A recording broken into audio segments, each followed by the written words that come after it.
Welcome to Postpartum Sanctuary. I'm really glad you're here. I didn't start Postpartum Sanctuary because I had it all figured out. I started it because I didn't.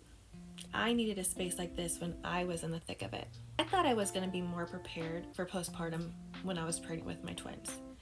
My first postpartum experience taught me a lot. I knew what could happen. I knew postpartum anxiety and depression was a thing because I definitely experienced that. I also knew that I was going to be really tired, that it wasn't going to be glamorous.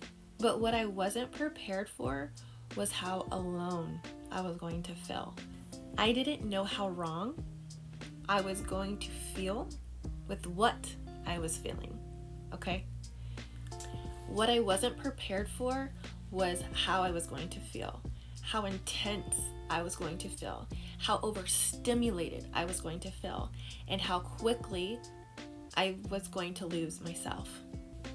There was a moment during that season when I completely snapped in a way that really scared me.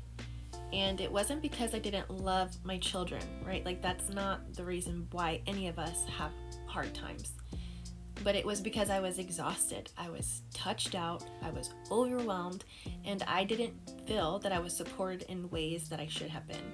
And I didn't have the language to express it at that time either. Really, no one had prepared me for the fourth trimester. You can prepare for the baby, you can get the stroller, you can get the hospital bag, you can have the birth plan, but what no one asked the mother are these things. Who is going to support you, right? How are you going to survive in this time? You're going to need rest. What's going to nourish you? How are you going to protect your nervous system? And how are you going to avoid depletion? There's no perfect plan, but we can be prepared, right? And that realization really changed something in me. I started reading this book called The Fourth Trimester, and it's educating me on all things postpartum, but specifically what other cultures are doing that we here in America are not. In some cultures, they offer a 40-day of rest period. The birth mom, goes to her mother's home after she has the baby.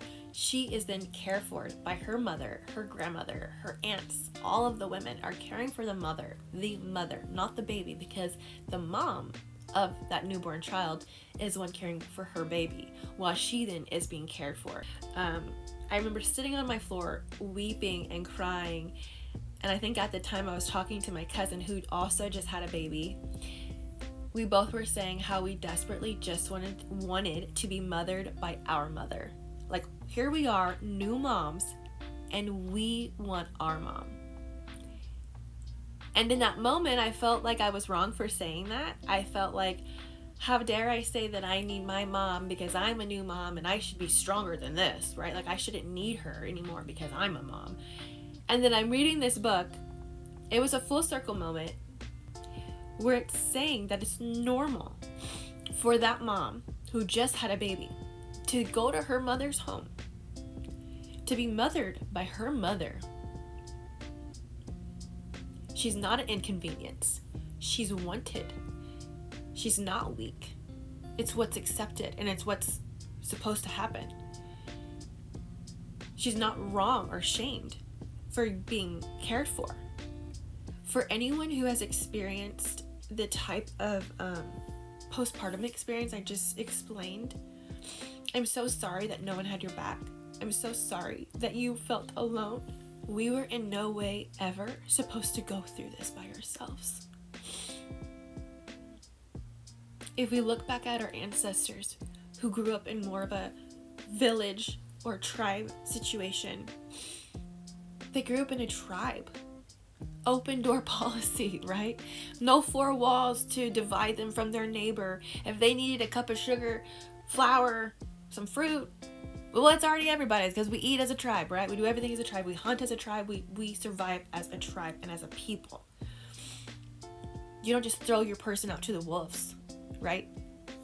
And we so often do that to these moms. And it's so incredibly sad. There's these moms in other parts of the world who are given 40 days of rest, cared for by their mothers, by their aunts, their grandmothers, and it is mandatory. Like, that's what we're doing. no questions asked. It's a hands-on approach to care. There's all this support for that mother who just birthed a beautiful child into this world. She's protected and she's not alone, okay? It's a slowness. And what I realized is that maybe the problem wasn't me. Maybe the rage wasn't a Maya problem, a trauma that I didn't deal with way back when. Maybe it wasn't me failing. Like, what if the culture that I grew up in and that I'm living in just doesn't support mothers the way it should, right? And that's why, and that's when Postpartum Sanctuary was born. It's not a brand. It's not just some content. This is a conversation that is needed and a space that is so needed and a place that I needed when I was going through it. And I'm still going through it, right? I'm just now 2 years postpartum. I needed someone to say and to normalize what I was feeling when I was going through it. I needed someone to say, you're not breaking, you're literally just adjusting. You're not weak, you're healing. You're not crazy, you're just so overwhelmed and so incredibly exhausted. So I have decided to be that voice. This space is for that mom at 2 a.m. who is crying, who feels rage and is so concerned and confused as to why she could feel so angry after just having this beautiful baby. This is the mom who loves her baby desperately, but misses the person she used to be, who no longer identifies with who she sees in the mirror. We are going to talk about birth, but we are also going to be talking about the 4th trimester. We are going to be talking about how to regulate our system when we feel so dysregulated. We are going to be talking about what mothers actually deserve. And we are going to do it all without shame, without fear, without pretending everything is beautiful when it's just not. Postpartum Sanctuary exists because I needed it. And maybe you do too. I'm really glad you're here.